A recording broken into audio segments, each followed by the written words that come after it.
الحمد للہ وکفا والصلاة والسلام علی عباده الذین اصطفى خصوصا علی افضلهم وخاتم النبیین محمد الامین وعلی آلہ وصحبہ اجمعین اما بعد فاعوذ باللہ من الشیطان الرجیم بسم اللہ الرحمن الرحیم ومن يرغب عن ملة إبراهيم إلا من سفه نفسه وَلَقَدِ اصْطَفَيْنَاهُ فِي الدُّنْيَا وَإِنَّهُ فِي الْآخِرَةِ لَمِنَ الصَّالِحِينَ إِذْ قَالَ لَهُ رَبُّهُ أَسْلِمْ قَالَ أَسْلَمْتُ لِرَبِّ الْعَالَمِينَ وَوَصَّى بِهَا إِبْرَاهِيمُ بَنِيهِ وَيَعْقُوبُ يَا بَنِيَّ إِنَّ اللَّهَ اصْطَفَى لَكُمُ الدِّينَ فَلَا تَمُوتُنَّ إِلَّا وَأَنْتُمْ مُسْلِمُونَ أَمْ كُنْتُمْ شُهَدَاءَ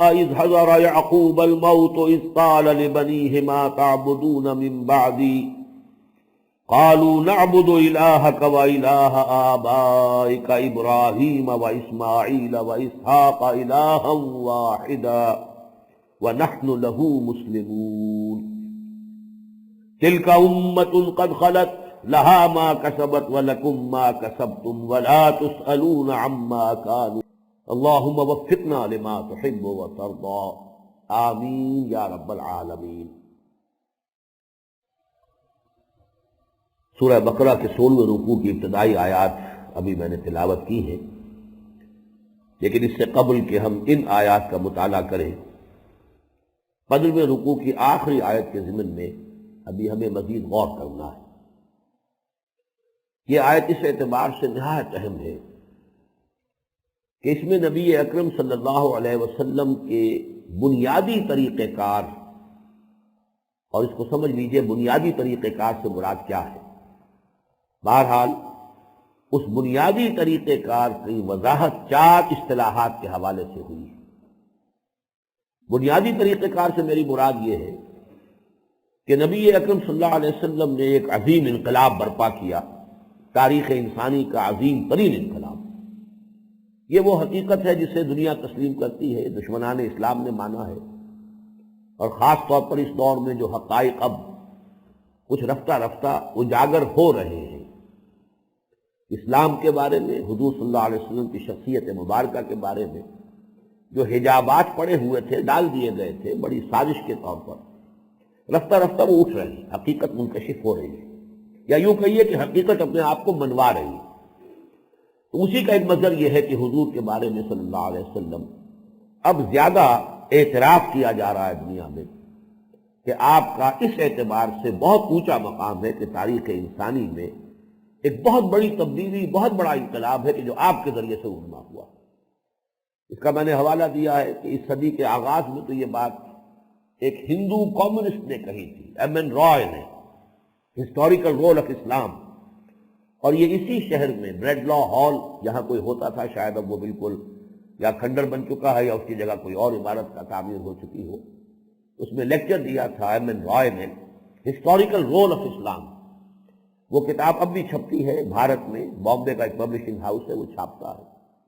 واقعہ یہ ہے کہ میں نے کسی مسلمان کے ہاتھ سے بھی اس حقیقت کو اتنے واشگہ الفاظ میں بیان ہوتے ہوئے نہیں دیکھا ہے کہ تاریخ انسانی کا عظیم ترین انقلاب وہ تھا جو محمد نے برپا کیا۔ بڑے پیارے انداز میں اس نے کہا ہے کہ کہنے والے کہہ دیتے ہیں کہ اور بھی بڑے بڑے واقعات ایسے ہوئے ہیں، اٹیلا ہے، وہ فتح کرنے کے لیے چلا ہے منگولیا کے علاقے سے اور پہنچ گیا ہے یورپ کے میدانوں تک جا کے فتح کرتا ہوا، چنگیز خان کہاں سے کہاں پہنچ گیا، سکندر کہاں سے کہاں آ گیا۔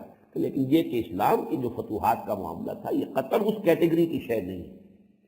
اسلام کے ذریعے سے ایک نئی تہذیب، نیا تمدن، نیا نظام دنیا میں آیا ہے، روشنی پھیلی ہے۔ یہ کوئی بروٹ ملٹری فورس نہیں تھی، بلکہ ایک بہت بڑی انقلابی تحریک تھی جس نے دنیا کو ایک نئی تہذیب دی ہے، ایک نیا تمدن دیا ہے۔ اس حوالے سے جیسا کہ میں نے عرض کیا ہے، یہ حقیقت یا 1920 میں اس نے کہی تھی یا 1980 میں پھر کتاب چھپی ہے۔ یہ اس صدی کے یوں سمجھیے کہ 20واں سال وہ تھا اور آخر سے 20واں سال بنے گا یہ 1980، جو مینہٹن میں کتاب چھپی دی 100، a selection and gradation of the 100 most effective personalities of the human history۔ جو بھی عظیم ترین انسان ہیں جنہوں نے تاریخ انسانی کے دھارے کے رخ کے اندر اس کے رخ کو موڑا ہے، وہ ان میں سے 100 کا اس نے انتخاب کیا، پھر گریڈیشن کی، ان میں سب سے اونچا کون؟ ڈاکٹر مائیکل ہارٹ اس کے مصنف ہیں، اور نمبر 1 پر وہ حضور کو لایا۔ تو یہ تو وہ حقیقت ہے جس کو ماننے پر اب دنیا مجبور ہو چکی ہے، لیکن جو حقیقت سمجھنے کی ہے وہ یہ ہے کہ انقلاب برپا کرنے کے لیے پہلے انسان درکار ہے، افراد درکار ہیں، وہ لوگ کہ جو کسی نظریے کو جذب کر لے اپنے اندر، اس نظریے ہی وہ یوں سمجھیے کہ وہ اپنے وجود سے نظریہ بن چکے ہیں۔ جب تک مارکسزم لوگوں کے اندر اس درجے سرایت نہیں کر گیا تھا کہ وہی انہیں الحق نظر آتا تھا، اس وقت تک ظاہر بات ہے کہ وہ انقلاب تو نہیں آ سکتا تھا جس کی بنیاد جو ہے وہ مارکس کا خیال اور نظریہ تھا۔ تو پہلے یہ کہ ایسے لوگ کہ جس کے اندر وہ نظریہ رچ بس گیا، پھر یہ کہ وہ صرف ان کے ہاں ذہن اور قول میں نہ، ان کے عمل میں ہو، ان کی پرائرٹیز اس کے مطابق طے ہو رہی ہو، ان کی زندگی کا رخ اس کے مطابق بن رہا ہو۔ پہلے ایسے لوگوں کو تیار کرنا ہوتا، تب انقلابی عمل جو ہے اس کا آغاز ہوگا۔ یا یہ کہیے کہ اس انقلابی عمل کا پہلا مرحلہ یہ ہے، یہ پہلا مرحلہ جو ہے مردان کار کی تیاری، جس کو کہ میں نے ایک جگہ حوالہ دیا ہے اکبر الہ آبادی کے شعر کا کہ خدا کے کام دیکھو بعد کیا ہے اور کیا پہلے، نظر آتا ہے مجھ کو بدر سے غار ہرا پہلے۔ بدر تو سیرت النبی صلی اللہ علیہ وسلم کی یوں سمجھیے کہ ایک اہم ایونٹ ہے، غزوہ بدر بڑا فیصلہ کن ہے، یوم الفرقان ہے، لیکن بدر ہوا کیسے؟ یہ واقعہ ہوتا ہی نہ اگر جانثار نہ پیدا ہو چکے ہوتے محمد رسول اللہ صلی اللہ علیہ وسلم کے، اگر وہ لوگ تیار نہ ہو گئے ہوتے کہ جن کی کیفیت یہ ہے کہ ان صلاتی و نسکی و محیایا و مماتی للہ رب العالمین، ایسے افراد اگر تیار نہ ہوئے ہوتے تو بدر کا مارکا پیش ہی نہ آتا۔ 6 لاکھ آدمی نکلے تھے مصر سے حضرت موسیٰ علیہ السلام کے ساتھ، اور یہ ان کی اپنی دی ہوئی روایت ہے، تورات کی کتاب دی بک آف ایکسوڈس، کتاب الخروج، انہوں نے گنتی دی ہے پوری 12 قبیلے، اس قبیلے کے اتنے جوان، اتنے بوڑھے، اتنے مرد، اتنی عورتیں، دوسرے قبیلے کے اتنے جوان، اتنے بوڑھے، اتنے مرد، اتنی عورتیں، اتنے بچے، سارا سنسس موجود ہے۔ لیکن 6 لاکھ میں سے ظاہر بات ہے کہ جب جنگ کا مرحلہ آیا ہے تو کورا جواب دے دیا سب نے، فَذْهَبْ أَنْتَ وَرَبُّكَ فَقَاتِلَا إِنَّا هَاهُنَا قَاعِدُونَ، کوئی جنگ کے لیے تیار نہیں ہوا، سوائے کہ 2 کا تذکرہ قرآن مجید کرتا ہے کہ 2 تو وہ رسول تھے، حضرت موسیٰ اور حضرت ہارون علیہم السلام، اور 2 افراد اور تھے، حضرت یوشع بن نون اور کالب بن یفنہ، کہ جنہوں نے آمادگی ظاہر کی اور لوگوں کو آمادہ کرنا چاہا کہ خدا کے لیے ہمت کرو، لیکن بقیہ پوری قوم جو ہے کورا جواب دے کر بیٹھے۔ تو غزوہ بدر کیسے ہو جب تک کہ جانثار نہ ہے؟ جانثار کیسے پیدا کیے جائیں؟ یہ ہے اصل مسئلہ کہ 2 حصوں میں اگر اسے کیجئے کہ پہلے مردان کار تیار ہو، پھر وہ ٹکرائیں، پھر وہ جہاد سے، قتال سے، اپنی جو بھی ایک انقلابی تصادم کی کیفیت ہے اس سے پھر وہ نظام کو بدلے، انقلاب برپا کریں۔ تو بنیادی طریقہ کار مردان کار کی تیاری ہے، لوگوں کو فراہم کرنا، تیار کرنا۔ اس کے لیے جو حضور صلی اللہ علیہ وسلم کا طریقہ کار ہے وہ 4 اصطلاحات میں بیان ہوا ہے، اور ان اصطلاحات کی اہمیت یہ ہے کہ 4 مقامات پر قرآن مجید میں یہ ریپیٹ ہوا ہے۔ یہ جو یہاں پر دعا کی شکل میں آیا ہے، ربنا وابعث فیہم رسولا منہم یتلو علیہم آیاتک ویعلمہم الکتاب والحکمہ، عام طور پر مفسرین جو ہے اس کو ایک کہتے ہیں، تعلیم کتاب و حکمت، میں اسے 2 میں تقسیم کر رہا ہوں، تلاوت آیات، تعلیم کتاب، تعلیم حکمت، اور چوتھی چیز ہے وہ یزکیہم۔ یہاں پر ذرا ترتیب جو ہے وہ یہ ہے، نوٹ کر لیجئے، ربنا وابعث فیہم رسولا منہم یتلو علیہم آیاتک ویعلمہم الکتاب والحکمہ ویزکیہم انک انت العزیز الحکیم۔ آگے چل کر اس دعا کی قبولیت کا اعلان جو ہے وہ 18ویں رکوع کے اختتام پر آتا ہے، کما ارسلنا فیکم رسولا منکم یتلو علیکم آیاتنا۔ اب ضمیریں بدل گئیں، اب اللہ کی طرف سے بات ہو رہی ہے، یہاں حضرت ابراہیم اور اسماعیل کی طرف سے دعا کی شکل میں تھی، یہاں اللہ تعالیٰ کی طرف سے اس دعا کی قبولیت کا اعلان ہو رہا ہے کہ دیکھو تمہارے جد امجد ابراہیم اور اسماعیل، ان دونوں کی دعا کو ہم نے قبول فرماتے ہوئے محمد کو بھیج دیا، تم نے مبعوث کر دیا صلی اللہ علیہ وسلم، کما ارسلنا فیکم رسولا منکم یتلو علیکم آیاتنا ویزکیکم ویعلمکم الکتاب والحکمہ۔ ترتیب ذرا بدل گئی، یہاں یزکیکم جو ہے پہلے لے آیا گیا، جبکہ حضرت ابراہیم اور حضرت اسماعیل کے دعا میں ویزکیہم آخر میں تھا۔ ابتدا میں یتلو علیہم آیات، اللہ کی آیات پڑھ کر سنانا، یہ دونوں جگہ وہی ہے۔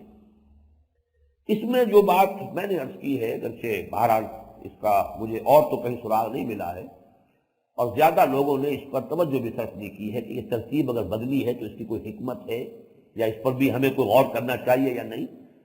میرے نزدیک جو ترتیب حضرت ابراہیم اور حضرت اسماعیل کی دعا میں ہے غلط تو وہ بھی نہیں کہی جا سکتی۔ دو جلیل القدر پیغمبر ہیں، فرض کیجئے حضرت اسماعیل علیہ السلام اس وقت تک جب کہ تعمیر کعبہ کا یہ کام کر رہے تھے، فرض کیجئے اس وقت تک نبوت اور رسالت سے سرفراز نہ بھی ہوئے ہوں، تب بھی ان کی نیکی اور ان کی جو بھی طبیعت کے اندر جو ان کی جو صالحیت ہے وہ تو اس سے نمایاں ہے کہ اپنی گردن ڈال دی تھی کہ ابا جان یہ اللہ تعالیٰ کا حکم پورا کیجئے، میں حاضر ہوں۔ اور حضرت ابراہیم تو 100 برس کی عمر کے پہنچے ہوئے ہیں، اللہ کے رسول ہیں، تو ان کی دعا میں غلطی نہیں ہو سکتی۔ اگر ہم یہ کہیں کہ یہ ترتیب غلط ہے تو یہ تو توہین ہو جائے گی اور ان کی عصمت پر حملہ ہو جائے گا۔ لیکن ہم یہ کہہ سکتے ہیں کہ کوئی امپروومنٹ ہے، ضرور ہے، جستجو کے خوب سے ہے، خوب تر کہاں، شاید وہ بھی صحیح ہے، لیکن صحیح تر وہ ہے کہ جو اللہ تعالیٰ کے کلام میں وارد ہوئی ترتیب، کما ارسلنا فیکم رسولا منکم یتلو علیکم آیاتنا ویزکیکم ویعلمکم الکتاب والحکمہ۔ اور اس کا پھر ثبوت مزید یہ ہے کہ 2 مرتبہ پھر یہ قرآن مجید میں مضمون آیا۔ میں اس حوالہ اس لیے دے رہا ہوں تاکہ بات واضح رہے کہ ایک تو یہ کہ چاروں اصطلاحات قرآن مجید میں 4 دفعہ آ رہی، اور ایک یہ کہ یہ ترتیب جو ہے جو بدلی ہے، جو سورہ بقرہ کے 18ویں رکوع میں آئے گی، بعد میں بھی 2 مرتبہ وہی ترتیب آئی ہے۔ اگر کہیں اللہ تعالیٰ نے کسی اور مقام پر یہ ترتیب اختیار فرما لی ہوتی کہ جو حضرت ابراہیم اور حضرت اسماعیل کے دعا میں ہے علیہ الصلوۃ والسلام، تو پھر ہم کہتے کوئی فرق نہیں، یوں کہہ لیا جائے یوں کہہ لیا جائے، کوئی فرق نہیں۔ لیکن چونکہ قرآن مجید میں اللہ تعالیٰ کی طرف سے جب یہ بات آ رہی ہے تو 3 مرتبہ ترتیب ایک ہی ہے، اور وہ یہی ہے جیسے کہ سورہ آل عمران میں بھی آیا، لقد من اللہ علی المؤمنین اذ بعث فیہم رسولا من انفسہم یتلو علیہم آیاتہ ویزکیہم ویعلمہم الکتاب والحکمہ۔ اور پھر یہ مضمون آیا ہے سورہ جمعہ میں، هو الذی بعث فی الامیین رسولا منہم یتلو علیہم آیاتہ ویزکیہم ویعلمہم الکتاب والحکمہ۔ تو 3 مرتبہ قرآن مجید میں اللہ تعالیٰ کی طرف سے یہ بات آئی، اور ترتیب وہ ہے تلاوت آیات، پھر تزکیہ، پھر تعلیم کتاب، پھر تعلیم حکمت۔ اور میں یہ سمجھتا ہوں کہ اس کے بارے میں یہ انداز تعبیر ہم اختیار کر سکتے ہیں، اس میں کوئی حرج نہیں ہے کہ اس میں یقیناً امپروومنٹ ہے، غلط وہ بھی نہیں۔ وہاں یہ ہے کہ حضرت ابراہیم اور اسماعیل کی دعا میں تزکیہ گویا کہ بلند ترین شے قرار پاتی ہے، اس سب کا حاصل تزکیہ ہے، انسان کا پاک ہو جانا، اس کے نفس کا ہر طرح کے برے رجحانات سے، برے میلانات سے پاک ہو جانا، صاف ہو جانا، تزکیہ نفس، یہ گویا کہ مقصود کے درجے میں آ گیا۔ تلاوت آیات، تعلیم کتاب، تعلیم حکمہ، اس سب کا جو مقصود و مطلوب ہے، جو اینڈ ریزلٹ ان تمام چیزوں کا وہ تزکیہ ہے۔ اس ترتیب میں ذرا فرق یہ واقع ہوا ہے، اور یہ میرے نزدیک اس اعتبار سے بہت اہم ہے اس فرق کو نوٹ کرنا، تعلیم سے پہلے تزکیہ لایا گیا، اور اس میں توجہ اس بات کی طرف ہو گئی کہ ساری تعلیم بیکار رہتی ہے اگر رجحانات جو ہے اندر، میلانات جو نفس کے ہیں، اگر ان کی تصحیح نہیں ہوئی۔ علم را بر تن زنی مارے بود، علم را بر دل زنی یارے بود۔ وہی علم کہ اگر آپ کی نیت صحیح ہے، صحیح نیت سے علم حاصل کر رہے ہیں، وہ علم آپ کے لیے بہت بڑی نعمت، بڑی قابل قدر شے ہو جائے گی۔ لیکن نیت اندر سے ہے دولت کمانے کی، پیسہ بنانے کی، دنیا میں حیثیت اور وجاہت اور اقتدار حاصل کرنے کی، تو یہی علم جو ہے مارے بود، یہ سانپ بن کر ڈسے گا، یہ بجائے جیسا کہ میں نے پچھلی نشست میں واضح کیا تھا، یہ نعمت نہیں ہوگا، رحمت بن جائے گا۔ جیسے کہ صحت ہو، دولت ہو، اولاد ہو، اگر ہدایت نہیں ہے تو وہ پھر وہ در حقیقت نعمت کے حکم میں نہیں، وہ رحمت کے حکم میں ہے۔ اسی طریقے سے یہ تمام چیزیں، علم اور یہ معرفت بھی فرض کیجئے کہ اگر صرف یہ کہ دماغ ہی کے اندر آئی ہے، دل میں اتری نہیں ہے، تو در حقیقت یہ تمام چیزیں جو ہے انسان کے لیے وہ دنیا پرستی کا ذریعہ، حصول دولت، حصول مال، حصول حیثیت و وجاہت، اس کے ذرائع بن کر رہ جاتی ہیں۔ علماء سو کے بارے میں جو کچھ کہا گیا ہے، علماء حقانی اور ہیں، علماء سو اور ہیں۔ اس اعتبار سے تزکیہ مقدم کیا گیا تینوں جگہوں پر جہاں پر اللہ تعالیٰ کی طرف سے بات آئی۔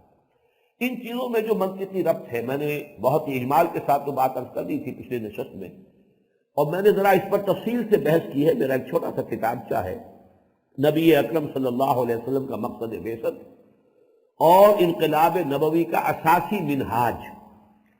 اس میں 3 مضامین ہیں، جن میں سے پہلے 2 تو اس آیت سے گفتگو کرتے ہیں، هو الذی ارسل رسولہ بالہدی ودین الحق لیظہرہ علی الدین کلہ۔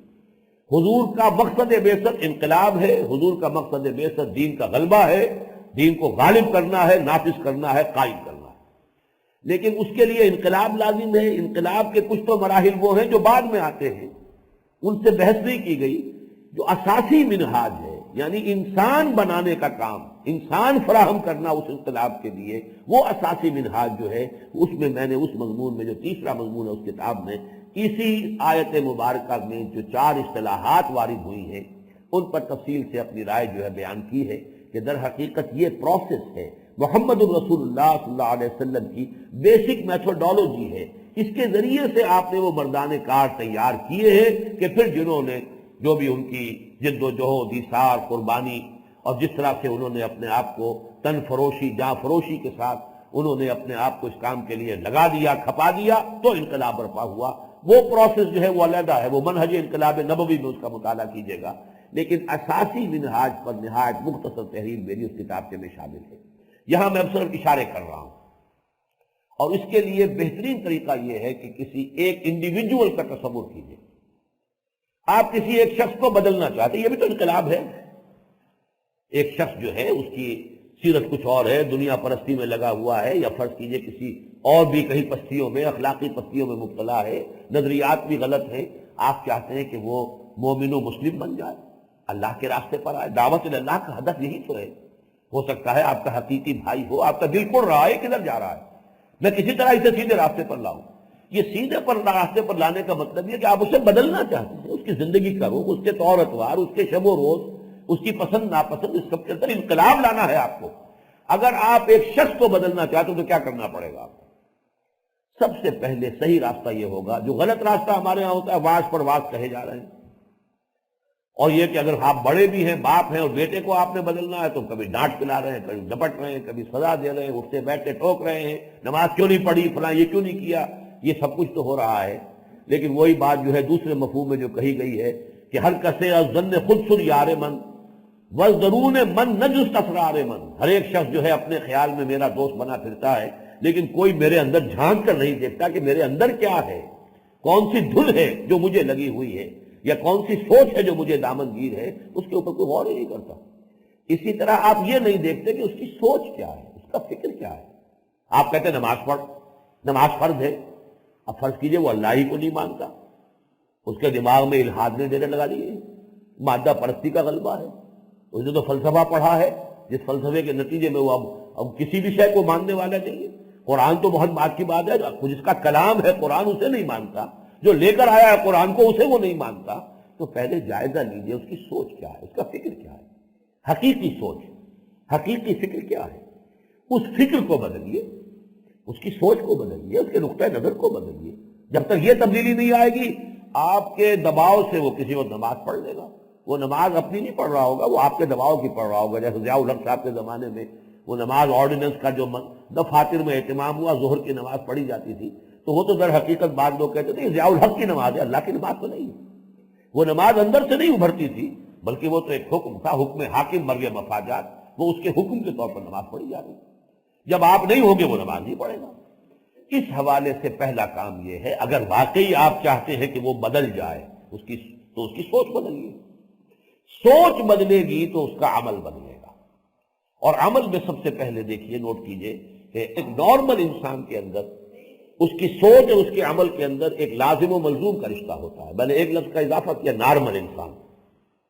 کچھ مریض انسان ہوتے ہیں، وہ کوئی کام کرنا بھی چاہتے ہیں، قوت ارادی ساتھ نہیں دے رہی، چاہتے ہیں، فی الواقع بلیو کرتے ہیں، جانتا ہوں ثواب طاعت و زہد پر طبیعت ادھر نہیں آتی، جانتا ہوں، مانتا ہوں سب کچھ، اللہ کو بھی مانتا ہوں، آخرت کو بھی مانتا ہوں، لیکن پھر بھی طبیعت ادھر نہیں آ رہی۔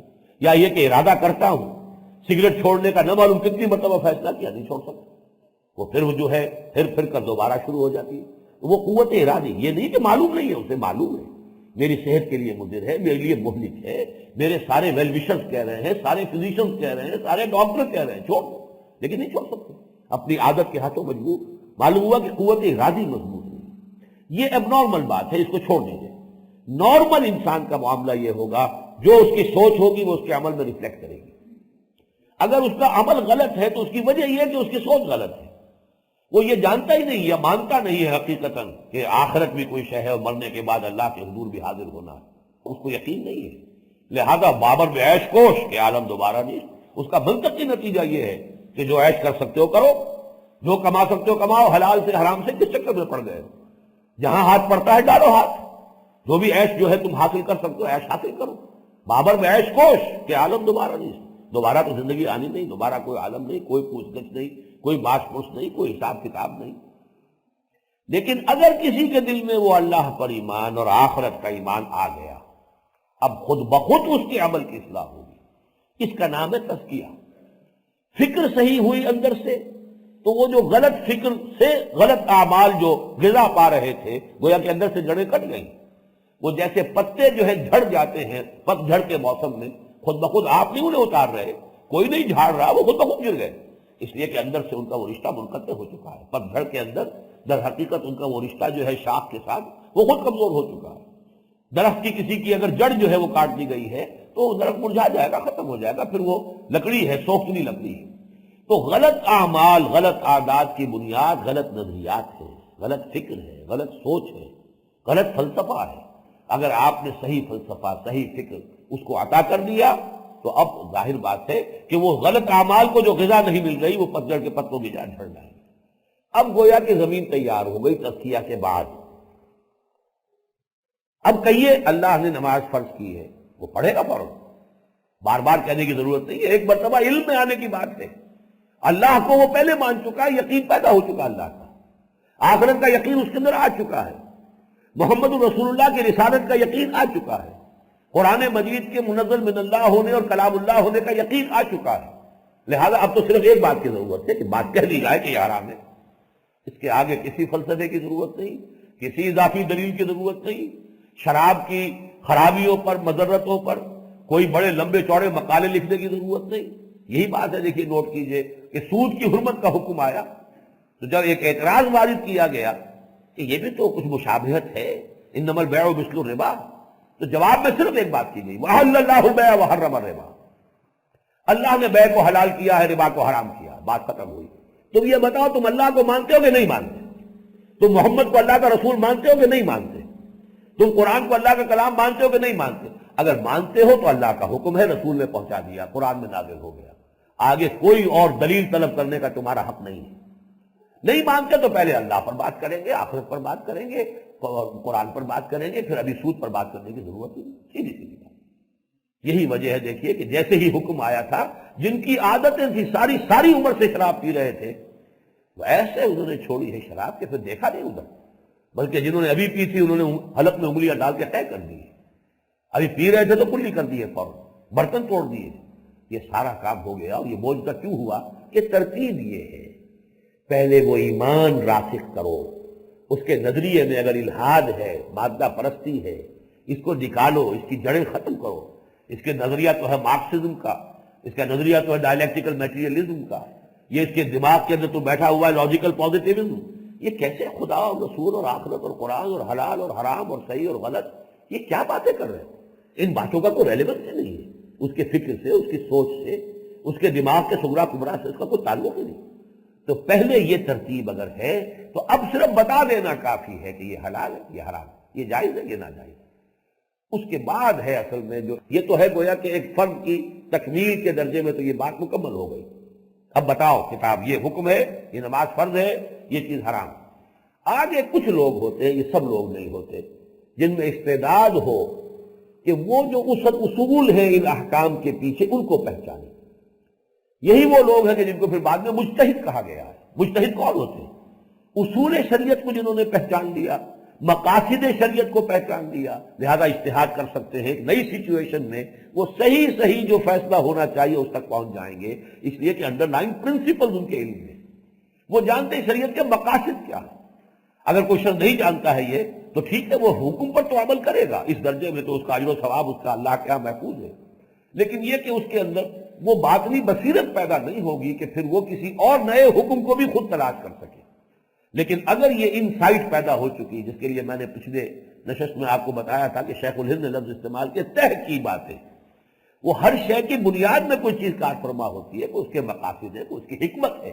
اگر یہ پہچان لیں تو پھر وہ انٹرنل لائٹنمنٹ اتنی ہو جاتی ہے، اتنی بصیرت باطنی حاصل ہو جاتی ہے کہ پھر انسان خود اپنا راستہ دیکھتا ہے اور اجتہاد کرتے ہوئے آگے چلتا ہے. اور یہ نوٹ کر لیجئے، اس امت کے لیے یہ انتہائی اہم شے تھی، اس لیے کہ نبوت ختم ہو گئی.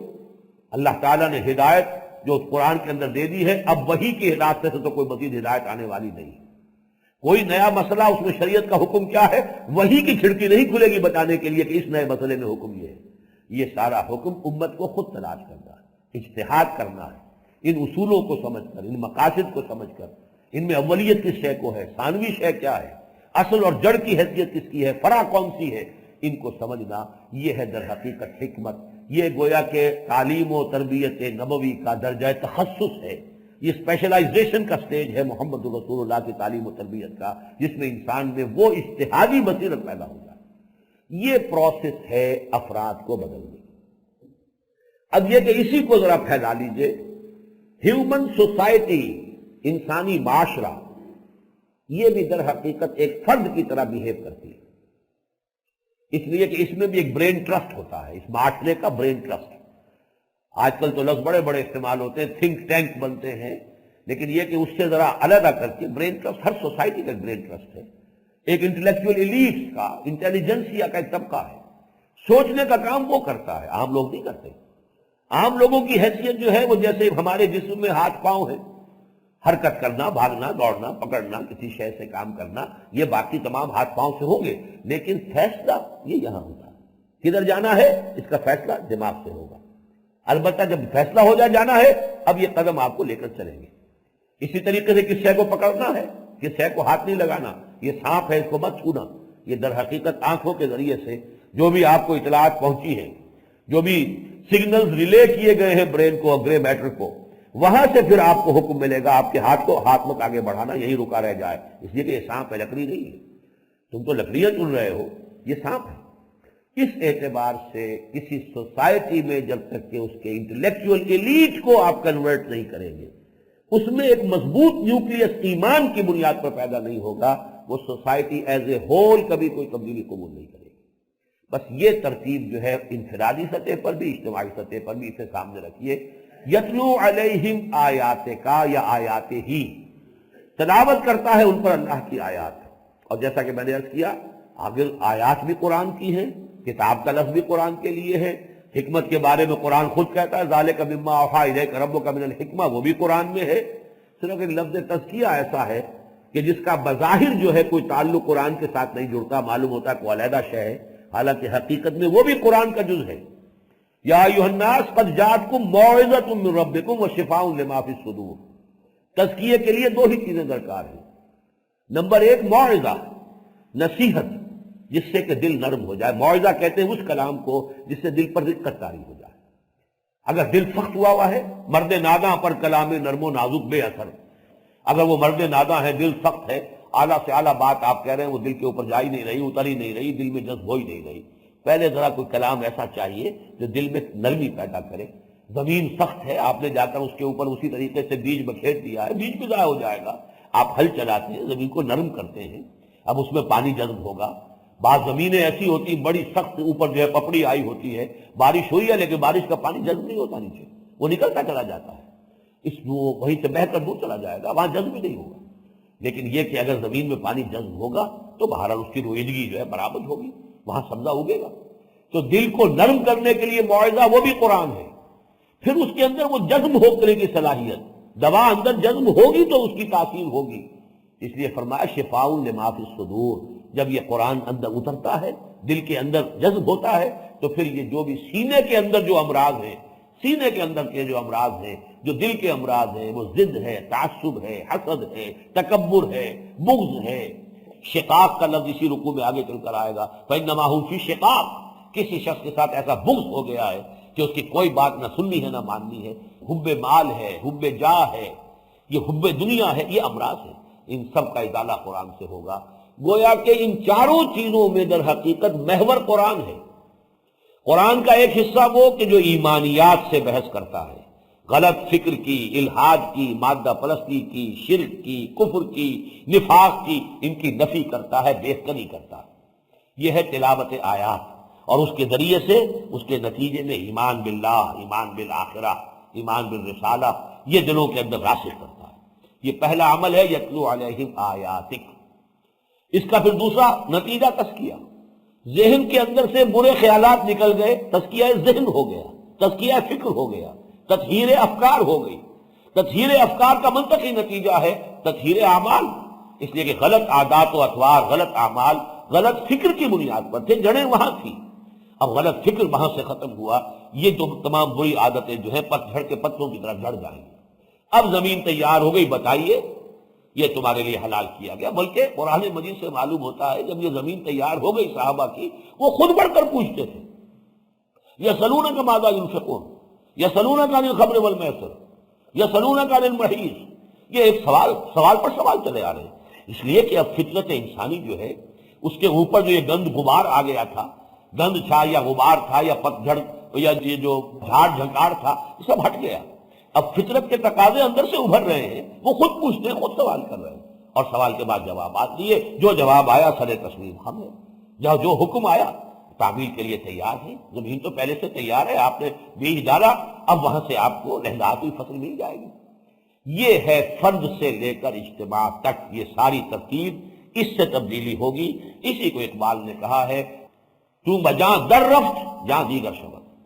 جب یہ قرآن کسی کے اندر اتر جاتا ہے، فاش گویا ماں کے در دل مزمرست ہی کتابیں نہیں چیزیں دیگر است، تو بجاں در رفت جہاں دیگر شبد، جہاں تو دیگر شد جہاں دیگر شبد۔ جب یہ قرآن کسی کے باطن میں سرایت کر جاتا ہے، اس کے اندر اتر جاتا ہے، اس کے اندر تبدیلی آ جاتی ہے، جہاں دیگر شبد۔ اب یہ اندر کا انسان بدل گیا، اندر کی سوچ بدل گئی، نقطہ نظر بدل گیا، افکار بدل گئے، نظریات بدل گئے، مقاصد بدل گئے، پسند و ناپسند کے معیار بدل گئے، ہر شے بدل گئی۔ اندر کی تبدیلی پھر یہ ہے جو اصل میں تبدیلی بنتی ہے، اور یہ پھر فرد سے فرد تک، ایک سے دوسرے تک، چراغ سے چراغ روشن ہوتا چلا جاتا ہے، اور معاشرے کے اندر پھر ان لوگوں کو جمع کر کے اور پھر ایک انقلابی جد و جہد کے ذریعے سے نظام تبدیل کیا جا سکتا ہے، جہاں تو دیگر شد جہاں دیگر شبد۔ یہ ہے سارا وہ فلسفہ جو یہاں بیان ہوا، جو اساسی منہاج ہے محمد رسول اللہ صلی اللہ علیہ وسلم کے انقلاب کا۔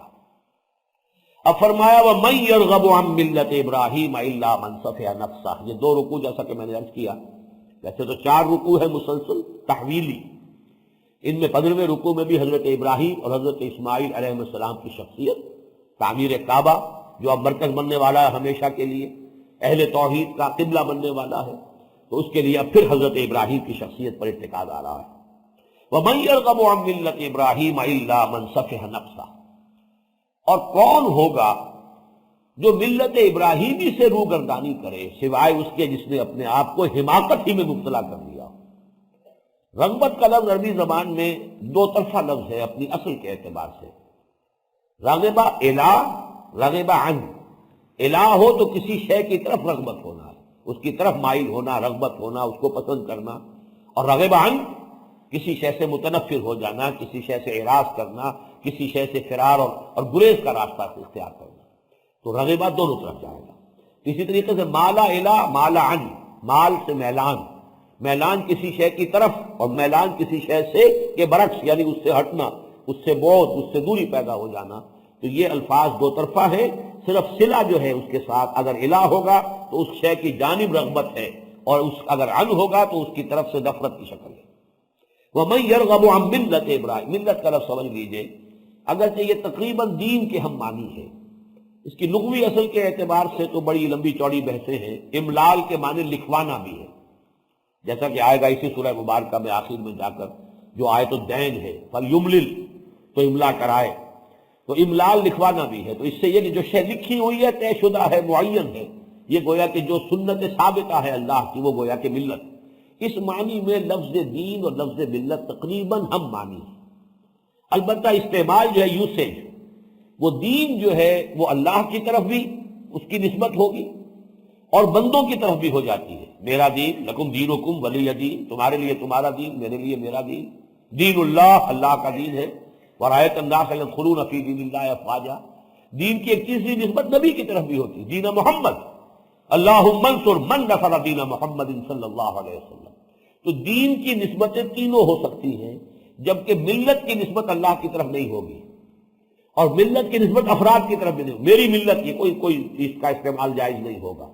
البتہ جمع کسی قوم، کسی امت کے ملت جو ہے اس کی طرف نسبت ہو جائے گی، یا پھر ملت کا لفظ آتا ہے اس نبی اور رسول کے لیے کہ جو در حقیقت اس کے لیے جڑ اور بنیاد کی حیثیت رکھتا ہے، ملت ابراہیم، ملت محمد صلی اللہ علیہ وسلم، لیکن اللہ ملت اللہ کا لفظ جو ہے وہ استعمال نہیں ہوگا، جبکہ دین اللہ، دین و محمد، دینی، دینکم، دینہو، دینی، یہ تمام الفاظ دین جو ہے اس کی ساری نسبتیں ممکن ہیں، جبکہ ملت کے لیے یہ خاص معاملہ ہے، اللہ کے لیے لفظ ملت نہیں آتا۔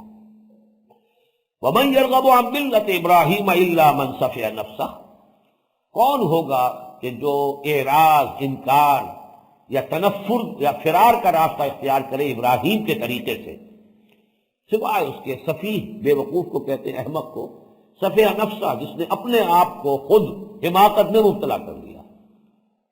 وَلَقَدِ اصْطَفَيْنَاهُ فِي الدُّنْيَا، اور ہم نے تو اسے پسند فرما لیا تھا دنیا میں بھی، حضرت ابراہیم علیہ السلام، اور استفاء کا لفظ تمام رسولوں کے لیے آتا ہے۔ ان اللہ اصطفى آدم ونوحا وآل ابراہیم وآل عمران علی العالمین، یہ سورہ آل عمران میں آئے گی آیت، اور ہمارے منتخب نصاب میں سورہ حج کا آخری رکوع، اللہ یصطفی من الملائکۃ رسلا ومن الناس، تو اسی طرح حضرت ابراہیم بھی اللہ تعالیٰ کے رسول ہیں، برگزیدہ ہیں، پسندیدہ ہیں۔ وَلَقَدْ اصْطَفَيْنَاهُ فِي الدُّنْيَا وَإِنَّهُ فِي الْآخِرَةِ لَمِنَ الصَّالِحِينَ، اور آخرت میں بھی یقیناً وہ صالحین کے زمرے میں ہیں۔ صالحین جو ہے اصل میں تمام پوری جماعت کے لیے آ جاتا ہے، چاہے وہ صدیقین ہوں، انبیاء ہوں، شہداء ہوں، پھر صالحین۔ وہ آیت مبارکہ جو ہے سورہ نساء کی، فَأُولَٰئِكَ مَعَ الَّذِينَ أَنْعَمَ اللَّهُ عَلَيْهِم مِّنَ النَّبِيِّينَ وَالصِّدِّيقِينَ وَالشُّهَدَاءِ وَالصَّالِحِينَ، تو وہاں صالحین ایک کیٹیگری بھی ہے، سٹارٹنگ پوائنٹ بھی ہے، سب سے نیچے بیس لائن صالحین، اس سے اوپر شہداء کا رتبہ ہے، اس سے اوپر صدیقین کا مقام ہے، اور اس سے اوپر سب سے بلند انبیاء کرام کا مقام ہے۔ لیکن ان سب کو بھی چونکہ بیس لائن صالحیت ہے، تو گویا کہ سب کے سب صالحین میں اس لفظ کے اندر سب مشترک ہوں گے، سب شامل ہوں گے۔ اذ قال له ربه اسلم قال اسلمت لرب العالمین، یہاں پر یا تو جب جو آیا ہے، یاد کرو جب، لیکن یہاں جب کے آگے یا تو جب کہیے یا جب کبھی جب اضافہ کریں گے تب اس کا مفہوم ادا ہوگا۔ اذ قال له ربه اسلم، جب بھی کہا اس سے اس کے رب نے فرما برداری اختیار کرو، اب یہ نیا حکم آیا ہے، تابعداری اختیار کرو، قال اسلمت لرب العالمین، فوری اس کا جواب، اس کا طرز عمل، یا اس کے جو یوں سمجھیے تصویر حال، ان کا طرز عمل یہ رہا کہ میں اپنا سر جھکاتا ہوں، اسلمت لرب العالمین، سر تسلیم خم کر رہا ہوں اس ہستی کے سامنے جو تمام جہانوں کی مالک اور پالنہار اور پروردگار ہے۔ جب ایسا ہوا، یہاں پھر نوٹ کر لیجئے اسلام کا وہ مفہوم جو میں نے پچھلی نشست میں بھی عرض کیا تھا کہ اسلام اگر آپ ویسے لائیں گے تو بیس لائن ہے، اس سے اوپر ایک رتبہ ایمان، اس سے اوپر احسان، لیکن یہ کہ یہ اسلام یہاں جو لفظ آ رہا ہے وہ در حقیقت ان تمام مراتب کو سمیٹے ہوئے ہے، جیسے صالحین میں وہ تمام مراتب آ گئے کہ جو انبیاء اور صدیقین اور صالحین کے ہیں، لفظ صالحین میں وہ سب شامل ہو گئے، ایسے ہی یہاں پر لفظ ان دونوں رکوعوں میں لفظ اسلام اس معنی میں آیا ہے جو اصل حقیقت ہے اسلام کی، ہما وجوہ، سر تسلیم خم کر دیں، قال اسلمت لرب العالمین۔ یہ گویا کہ وہی بات ہو گئی جو پچھلے رکوع میں آئی تھی، وَإِذِ ابْتَلَىٰ إِبْرَاهِيمَ رَبُّهُ بِكَلِمَاتٍ فَأَتَمَّهُنَّ، اور یاد کرو جب کہ آزمایا ابراہیم کو اس کے رب نے بڑی بڑی باتوں میں، بڑے بڑے امتحانات میں ڈالا، اس نے ان سب کو پورا کیا، وہ سب میں پورا اترا۔ وہی بات یہاں اس معنی میں آ گئی، اذ قال له ربه اسلم، جب کہا اس کے رب نے اس سے اطاعت کر، سر جھکا دے، قال اسلمت لرب العالمین، ہمیشہ اس کا طرز عمل یہی رہا، خواہ کوئی حکم تھا، خواہ 100 برس کے بوڑھے کو 13 برس کے اکلوتے بیٹے کے ذبح کرنے کا حکم آیا ہے، سر تسلیم خم رہا۔ وہاں بھی لفظ اسلام آیا ہے، نوٹ کیجئے، فلما اسلما وتلہ للجبین ونادیناہ ان یا ابراہیم قد صدقت الرؤیا انا کذالک نجزی المحسنین، جب دونوں باپ بیٹا نے سر تسلیم خم کر دیا، دونوں نے گردن جھکا دی، دونوں نے اپنے رب کے فرمان کو قبول کر لیا، اطاعت کے لیے تیار ہو گئے، فلما اسلما، اب وہاں تسلیہ کا صیغہ ہے، جب دونوں نے اسلام یعنی اطاعت اور فرما برداری کی روش اختیار کی، وَتَلَّهُ لِلْجَبِينِ، اور پچھاڑ دیا ابراہیم نے باپ نے بیٹے کو اسماعیل کو پیشانی کے بل، تاکہ چہرہ سامنے نہ ہو۔ وہ شفقت پدری جو ہے وہ کہیں اس وقت عین وقت پر جو ہے ہاتھ میں کہیں ارتعاش پیدا نہ کر دے۔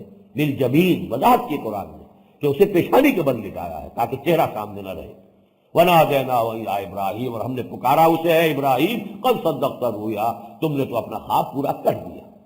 إِنَّا كَذَلِكَ نَجْزِي الْمُحْسِنِينَ قَالَ أَسْلَمْتُ لِرَبِّ الْعَالَمِينَ وَوَصَّىٰ بِهَا إِبْرَاهِيمُ بَنِيهِ وَيَعْقُوبُ، اور اسی کی وصیت کی ابراہیم نے اپنے بیٹوں کو اور یعقوب نے بھی علیہ السلام۔ بہا کی ضمیر کے بارے میں دو آراء ہیں۔ یہ صاحب کشاف جو ہیں علامہ زمخشری، ان کی رائے تو یہ ہے کہ بہا کی ضمیر قریب میں اس قول کی طرف جائے گی اسلمت لرب العالمین، یعنی اسی روش اسی طرز عمل کی وصیت کی ابراہیم نے بھی اپنے بیٹوں کو اور یعقوب نے بھی۔ لیکن یہ کہ اکثر لوگوں کی رائے یہ ہے بہا کی ضمیر ہے وہ ملت کی طرف جا رہی ہے۔ وَمَن يَرْغَبُ عَن مِلَّةِ إِبْرَاهِيمَ إِلَّا مَن سَفِهَ نَفْسَهُ، کون ہوگا جو ملت ابراہیمی سے اعراض کرے سوائے اس کے کہ جس نے اپنے آپ کو حماقت میں مبتلا کرنے کا فیصلہ ہی کر لیا۔ تو ملت کی جگہ یہاں پر بہا کا لفظ آیا ہے، وَوَصَّىٰ بِهَا إِبْرَاهِيمُ بَنِيهِ وَيَعْقُوبُ۔ میرے نزدیک علامہ زمخشری کی رائے زیادہ مضبوط ہے۔ ضمیر کا مرجع جو ہے ہمیشہ قریب ترین تلاش کرنا چاہیے، الا یہ کہ پھر اس کا کوئی اور رکاوٹ ہے۔ ابراہیم نے بنی بیٹے، بنین سے اصل میں بنا ہے، بنون بنین، اور بنین میں جب ہا کی ضمیر آ گئی جس کی طرف یہ مضاف ہو گیا تو وہ نون گر گیا بنین۔ تو نوٹ کیجئے اس سے بھی ثابت ہو رہا ہے کہ کم سے کم 3 بیٹے، 2 پر تسنیہ کا صیغہ آتا۔ تو نوٹ کیجئے کہ حضرت ابراہیم کے 8 بیٹے تھے، بہت کم لوگوں کو یہ چیز معلوم ہے۔ 2 بیٹے تو مشہور ہیں بہت، حضرت حاجرہ، ان سے حضرت اسماعیل کی ولادت ہوئی، سب سے بڑے بیٹے وہی ہیں، وہی ذبیح اللہ ہیں، وہی ہے کہ جو خانہ کعبہ کی تعمیر میں ان کے ہیلپر ہیں، مددگار ہیں، معاون ہیں۔ پھر حضرت حاجرہ مصری ہیں، مصر کے اس وقت کے بادشاہ کی بیٹی ہے، شہزادی کہیے، لیکن یہ کہ جب اس نے اپنے نکاح میں دیا ہے یا پیش کیا حضرت ابراہیم کو اپنی بیٹی کو تو کنیز کہہ کر پیش کیا، جیسے کہ تواضع میں کہا جاتا ہے، یہ آپ کی خدمت گزاری میں رہے گی۔ تو اس لیے یہودیوں نے کنیز بنا دیا انہیں، اور وہ کنیز ہی کنیز دادا جو ہے گویا کہ حضرت اسماعیل جو ہے وہ تو چونکہ اصل منکوحہ بیوی سے نہیں تھے بلکہ کنیز سے تھے، تو درجے میں گویا کہ کم ہوئے۔ یہ سارا انہوں نے اسی بنیاد پر جو ہے یہ ساری عمارت کھڑی کی ہے، حالانکہ وہ شہزادی تھی مصر کی اور شاہ مصر کی بیٹی تھی۔ یہ ایک علیحدہ مسئلہ ہے، اس پر کبھی گفتگو ہوگی۔ سب سے بڑے بیٹے اسماعیل، ذبیح اللہ وہی ہے۔ حضرت سارہ جو عراقی، عراق کے ہی تھے حضرت ابراہیم بھی، اور آپ کے خاندان ہی سے حضرت سارہ بھی ہے، تو حضرت سارہ جو ہے ان کے بطن سے پھر حضرت اسحاق کی پیدائش ہوئی، جن کے 2 بیٹے تھے عیسو اور یعقوب۔ پھر تیسری بیوی حضرت ابراہیم علیہ السلام کی قطورہ، بنی قطورہ، یہ 5 بیٹے ہیں کہ جو حضرت ابراہیم کے تیسری بیوی سے ہیں۔ ان میں سے ایک زیادہ مشہور ہے مدیان یا مدین، اس لیے کہ اس کی نسل تھی جو جا کر آباد ہوئی ہے اس جگہ پر جسے مدین کہا جاتا ہے، علاقہ مدیان یا مدین کا، اور ان کی نسل میں حضرت شعیب کی جو ہے جو بعثت ہوئی ہے اللہ کے ایک رسول کی حیثیت سے، وہ تیسری شاخ میں ہے۔ درمیان میں کوئی نبوت یا رسالت نہیں ہے حضرت ابراہیم سے حضرت شعیب تک، اور جو پہلی نسل تھی اس میں حضرت ابراہیم رسول تو ہے، حضرت اسماعیل رسول ہے، پھر کوئی رسول اور نبی نہیں ہے حضور صلی اللہ علیہ وسلم تک۔ البتہ یہ جو درمیانی جو ہے نسل کی شاخ حضرت اسحاق، ان کے 2 بیٹے یعقوب اور عیسو، یعقوب کو نبوت دی ہے، عیسو نبی نہیں تھے، پھر ان کے 12 بیٹے ہیں کہ جن سے یہ نسل ابراہیمی چلی ہے۔ تو وصیت کی اسی بات کی ابراہیم نے بھی اپنے بیٹوں کو اور یعقوب نے بھی۔ حضرت یعقوب کی 4 بیویوں سے 12 بیٹے تھے۔ یا بنی، اب یہ ہے وہ وصیت، یا بنی ان اللہ اصطفیٰ لکم الدین۔ ایک بات اور نوٹ کر لیجئے کہ ویسے تو وصیت کا لفظ عام ہے، کسی بھی وقت نصیحت کی جائے، تاکیداً کی جائے، لیکن عام طور پر یہ انتقال کے وقت کے لیے جو بات کہی جاتی ہے، کسی فوت ہونے والا شخص جو بات کہتا ہے، وصیت کا لفظ جو ہے اسی پر اس کی اطلاق ہوتی ہے۔ اور یہاں آگے ظاہر ہو جائے گا کہ جو حضرت یعقوب کی وصیت ہے اس کا تذکرہ ہو رہا ہے، اذ حضر یعقوب الموت اذ قال لبنیہ ما تعبدون من بعدی۔ تو معلوم یہ ہوتا ہے کہ جیسے کوئی دولت مند آدمی ہے، مالدار ہے، تو وہ اپنی موت کے وقت جو ہے وہ اپنی دولت اور اثاثے اور ایسٹس اور کس سے کیا لینا ہے، کس کو کیا دینا ہے، ظاہر بات ہے یہی اس کی اہم ترین شے ہوتی ہے، تو وہ اپنی اولاد کو اسی کے بارے میں مطلع کرے گا۔ یا کوئی خزانہ کہیں پر گاڑ کے رکھا ہوا ہے تو ظاہر بات ہے مرتے دم بھی نہیں بتائے گا، تو پھر آگے کیسے منتقل ہوگا؟ وہ تو پھر زمین ہی کا پیبند ہو کر رہ جائے گا۔ تو کسی دولت مند آدمی کے لیے موت کے وقت کی وصیت ہوتی ہے جائیداد کے بارے میں، دولت کے بارے میں، اپنے ایسٹس کے بارے میں۔ حکیم انسان، دانا انسان، جیسے کہ حضرت لقمان کا معاملہ بھی جو ہے وہ در حقیقت وصیت ان کے انتقال کے وقت ہی کی معلوم ہوتی ہے کہ حضرت لقمان نے اذ قال لقمان لابنہ وہو یعظہ یا بنی لا تشرک باللہ، اسی طریقے سے یہ وصیتیں جو ہیں حضرت ابراہیم، حضرت یعقوب کی، بلکہ تورات میں تو اس کا ذکر نہیں ہے۔ البتہ یہ کہ احبار یہود کے اپنے جو اقوال ہیں ان میں ان کا ذکر موجود ہے، اور گنزبرگ نے ایک کتاب لکھی ہے کہ یہود کی جو ٹیلز اینڈ سٹوریز ہیں، جوش سٹوریز، اس میں جو ہے ان چیزوں کا تذکرہ اس نے کیا ہے، اور تقریباً یہی الفاظ جو آگے آ رہے ہیں یہ اس کے اندر موجود ہیں۔ یا بنی ان اللہ اصطفیٰ لکم الدین، اے میرے بیٹو اللہ نے تمہارے لیے دین کو پسند کر لیا ہے۔ الدین، اب یہاں پھر دیکھیے الف لام یہاں لگا ہوا ہے، یہاں پر گویا کہ معقود ایک دین، وہ دین اسلام ہے۔ ان الدین عند اللہ الاسلام، اس کی وضاحت آگے بھی ہو رہی ہے۔ فلا تموتن الا وانتم مسلمون، تو دیکھنا ہرگز موت نہ آنے پائے تمہیں۔ اب یہاں دیکھیے تموتن، ہرگز مت مرنا، لیکن یہاں مراد کیا ہے؟ موت جو ہے در حقیقت وہ تو انسان کے اختیار میں نہیں ہے، نہ اسے یہ اختیار ہے کہ وہ کب آئے اور کب نہ آئے۔ تو موت نہ آنے پائے تمہیں مگر حالت فرما برداری میں۔ یہاں پر اسلام کا ترجمہ کر کے لوگ اسلام کی حالت میں موت آئے تو اس آیت کی حقیقت جو ہے وہ اسے گویا کہ گزر جاتے ہیں بغیر اس پر غور کیے۔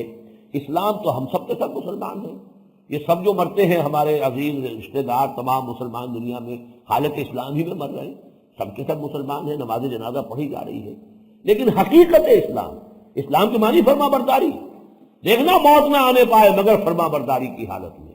اور جیسا کہ یہ چونکہ جو خطبہ نکاح حضور کا مسنونہ خطبہ ہے، اس میں جو آیت آتی ہے، پہلی آیت جو آپ پڑھا کرتے تھے خطبہ نکاح میں، یا ایھا الذین آمنوا اتقوا اللہ حق تقاتہ ولا تموتن الا وانتم مسلمون، اس کی وضاحت میں یہ خطبات میں تفصیل سے بیان کیا کرتا ہوں، اکثر لوگوں نے سنا ہوگا، یہاں بہرحال اس درس کی ضرورت کے لیے میں اسے ریکارڈ کرا رہا ہوں کہ یہ جو اس کا مقصد کیا ہے، مطلب کیا ہوا، کیونکہ موت کا کچھ پتہ نہیں کس لمحے آ جائے، لہذا اگر کسی نے طے کیا ہو کہ مجھے نہیں مرنا مگر فرما برداری کی حالت میں، تو ایک ہی شکل ہے کہ کوئی لمحہ بھی نافرمانی میں بسر نہ ہو، اس لیے کوئی اختیار تمہارے پاس نہیں، اسی لمحے موت آ سکتی ہے۔ کس کے پاس یہ یقین ہے کہ میں شراب پی لوں گا، اس کی جو بھی سکر اور اس کی جو نشے کی لذت ہے وہ لے کر پھر میں اس سے نکل بھی آؤں گا، پھر توبہ کر لوں گا، پھر آ جائے موت؟ کیا پتہ ہے اسی حالت میں موت آ جائے۔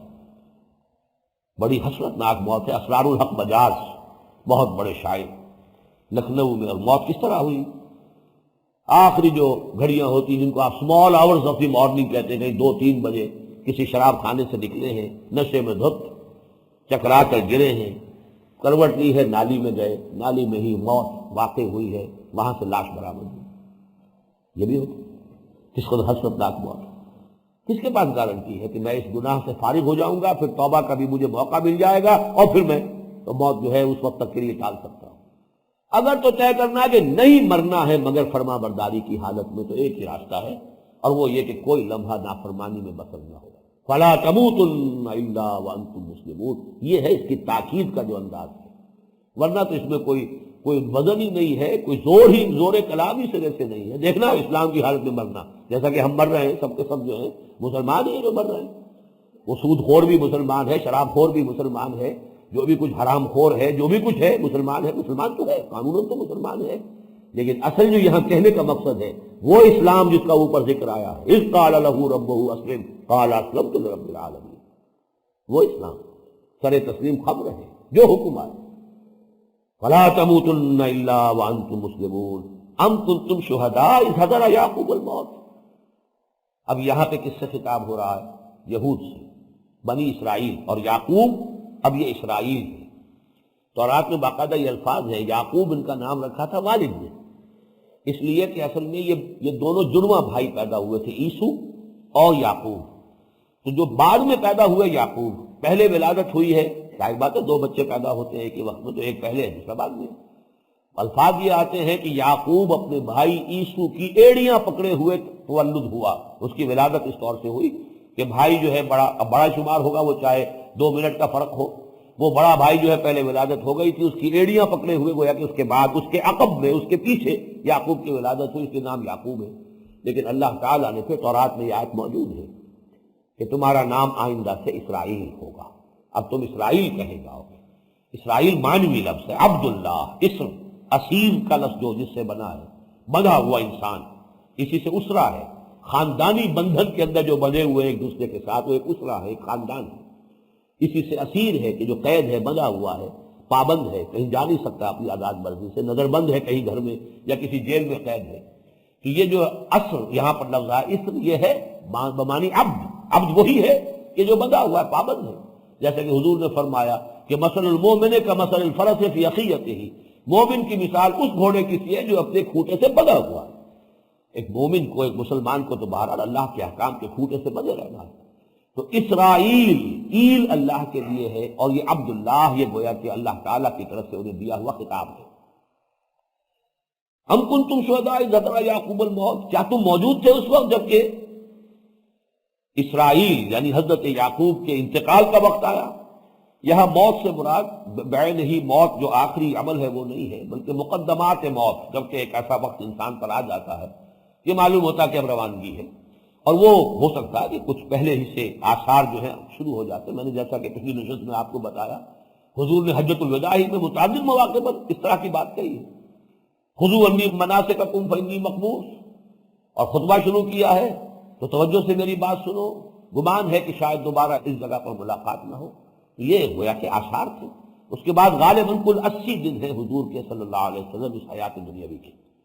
بہرحال یہ موت کے جب آثار شروع ہوئے تو حضرت یعقوب نے جمع کیا اپنے بیٹوں کو. اذ قال لبنیہ ما تعبدون من بعدی، جبکہ کہا انہوں نے اپنی اولاد سے، اپنے بیٹوں سے، کس کو پوجو گے میرے بعد، یعنی میرے انتقال کے بعد. ذرا پورے یہ در حقیقت سوال جو ہے، سوال اس معنی میں نہیں ہے کہ کوئی اس کے لیے کوئی یعنی جواب درکار ہے، بلکہ تاکید کے لیے. جواب تو معلوم تھا، اسرائیل حضرت یعقوب کے بیٹے ہیں، اس کے سوا اور کیا کہہ سکتے ہیں. لیکن در حقیقت یہ نصیحت کا انداز ہے، کمٹمنٹ کروا لینا، بات کو پختہ کروا لینا، قول و قرار حاصل کر لینا جاتے ہوئے اس دنیا سے. ما تعبدون من بعدی، کس کو پوجو گے، کس کی بندگی کرو گے، کس کی اطاعت کرو گے. قالوا نعبد الہک و الہ آبائک ابراہیم و اسماعیل و اسحاق. پھر نوٹ کیجئے یہاں حضرت اسماعیل کے نام کو جس طریقے سے حضرت ابراہیم اور حضرت اسحاق کے مابین جیسے کہ موتی جو ہے پرو دیا جائے کہ یہ جو تمہارے اجداد ہیں، یہ ایک امت ہے. آج اگلی آیت میں آ جائے گا. انہوں نے یہ کہا کہ ہم پوجیں گے آپ کے الہ کو، آپ کا رب، آپ کا معبود، جس کی آپ پرستش کرتے رہے، جس کی آپ بندگی کرتے رہے. وہ الہ آبائے کا، اور آپ کے آبا کا الہ، ان کا معبود. الہ کون ہے اور وہ آبا کون؟ ابراہیم و اسماعیل و اسحاق. آپ کے دادا ابراہیم، آپ کے تایا اسماعیل، آپ کے والد اسحاق، آپ کے ان تینوں بزرگوں کا جو رب ہے ایک ہی رب ہے، الہم واحدہ. اور یہ کوئی 3 رب نہیں ہے، یہ 2 رب نہیں ہے، یہ ایک ہی رب ہے، الہم واحدہ، ایک ہی الہ، ایک ہی معبود، ایک ہی رب. وَنَحْنُ لَهُ مُسْلِمُونَ، اور ہم سب اسی کے اسلام، اسی کی اطاعت، اسی کی فرما برداری، اس کا عہد کرتے ہیں، ہم اسی کی فرما برداری کرنے والے ہیں. یہاں پر در حقیقت جب اسم کی شکل میں آیا، مسلمون اسم فاعل ہے، تو اس میں فاعل میں تاکید زیادہ ہوتی ہے، فعل میں اتنی تاکید ہے. نحن لہو مسلمون، ہم یقیناً پورے عزم کے ساتھ، پورے ارادے کے ساتھ. فاعل جو ہوتا ہے وہ ارادے کے ساتھ فعل کر رہا ہوتا ہے، پورے عزم اور ارادے کے ساتھ ہم اسی کی بندگی کریں گے، اسی کی اطاعت کریں گے. عبادت بھی اسی کی ہوگی، اطاعت بھی اسی کی ہوگی. تلک امۃ قد خلت، یہ ایک جماعت ہے جو گزر چکی. یعنی اسماعیل، ابراہیم، اسحاق، یعقوب، یہ ایک جماعت ہے. تم نے 2 جماعتیں بنا لیا. تم نے اسماعیل کو درمیان سے خارج کر دیا، تم نے اپنی تاریخ ہی سے اس کو نکال باہر کیا، تم نے اس کے سارے آثار اپنی کتاب میں سے کھرچنے کی کوشش کی. اگرچہ جیسا کہ میں نے عرض کیا تھا چور کے پیر نہیں ہوتے، کہیں نہ کہیں وہ آثار باقی رہ گئے ہیں کہ جن سے اب بھی اگر کوئی واقعہ متلاشی حق ہے تو حق تک پہنچ جائے گا. لیکن یہ کہ تم نے تو اپنی حد تک کوشش کی ہے کہ اس کے کوئی آثار تورات میں باقی نہ رہے. لیکن اصل میں تو یہ جماعت ایک ہے، الہم واحدہ کو پوجنے والی جماعت. تلک امۃ قد خلت، یہ ایک جماعت، ایک گروہ، ایک امت. امت کا لفظ بنا ہے اما یا اموں سے. اما یا اموں قصد کرنا، ارادہ کرنا. اسی لیے راستے کو امام کہا گیا، اس لیے کہ انسان اسی کی پیروی کر رہا ہے. جیسے کہ فالو کر رہا ہے، you are following the path, اسی طریقے سے وہ امام ہے، نماز کا امام ہے کہ جس کی آپ اطاعت کر رہے ہیں، تابعداری کر رہے ہیں، اس کے کوشن پر آپ موو کر رہے ہیں، وہ اللہ اکبر کہتا ہے آپ رکوع میں جاتے ہیں۔ تو یہ امت وہ ہے کہ جو ہم مقصد لوگ ہیں، قوم اور شے ہے، امت اور شے ہے۔ تلک امت، ان کا مقصد ایک، ان کا ہدف ایک، ان کا نسب العین ایک، ان کا رب ایک، ان کا معبود ایک۔ تلک امت قد خلت لہا ما کسبت ولکم ما کسبتم، جو کچھ اس جماعت نے، اس گروہ نے کمایا وہ ان کے لیے ہے، وَلَكُمْ مَا كَسَبْتُمْ، اور تمہارے لیے وہ ہوگا جو تم کماؤ گے۔ یہ ہے اصل میں بہت، کیونکہ یہ آیت دوبارہ بھی آئے گی اسی رکوع کے اختتام پر، اور بہت اہم ہے کہ یہ جو تمہارا تصور ہے کہ چونکہ ابراہیم کی نسل سے ہو یا یعقوب کی اولاد ہو اس لیے تم بخشے بخشائے ہو، یا کسی اور کا یہ خیال ہو جائے چونکہ تم محمد کے امتی ہو صلی اللہ علیہ وسلم اور ان کے نام لیوا ہو لہذا بخشے بخشائے ہو، یہ تمہارے تصورات غلط ہیں۔ انہوں نے جو کمایا اپنے لیے کمایا، ان کا اجر و ثواب ان کے لیے، لہا ما کسبت ولکم ما کسبتم، تھے تو آبا وہ تمہارے ہی مگر تم کیا ہو، ہاتھ پر ہاتھ دھرے منتظر فردا ہو۔ تم کہتے ہو پدرم سلطان بود، ٹھیک ہے تمہارا باپ سلطان تھا تو راجے، تمہیں کیا، تم یہ دیکھو تم کیا ہو، جوتیاں پٹخار رہے ہو۔ اب پدرم سلطان بود کے اوپر جو ہے کے نشے کے اندر پڑے رہو گے تو کچھ حاصل نہیں۔ دنیا جو ہے تمہارے ساتھ کوئی امتیازی سلوک نہیں کرے گی کہ پدرم سلطان بود تمہارا باپ سلطان تھا، وہ تو یہ دیکھے کہ تم کیا ہو۔ اسی طرح معاملہ جو ہے دین کا ہے، تقویٰ کا ہے، اطاعت کا ہے، عبادت کا ہے، اللہ تعالیٰ کے ہاں مراتب کا ہے، مدارج کا ہے، مناسب کا ہے، وہ تو عمل پر ہے۔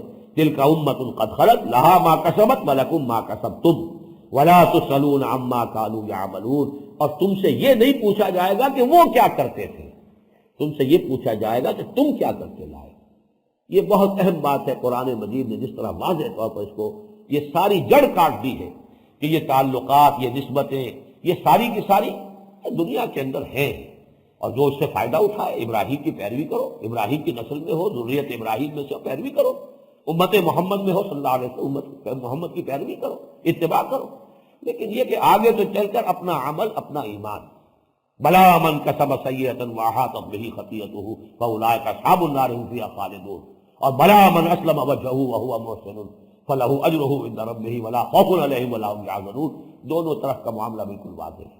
بارک اللہ لی ولکم فی القرآن العظیم ونفعنی وإیاکم بالآیات والذکر الحکیم۔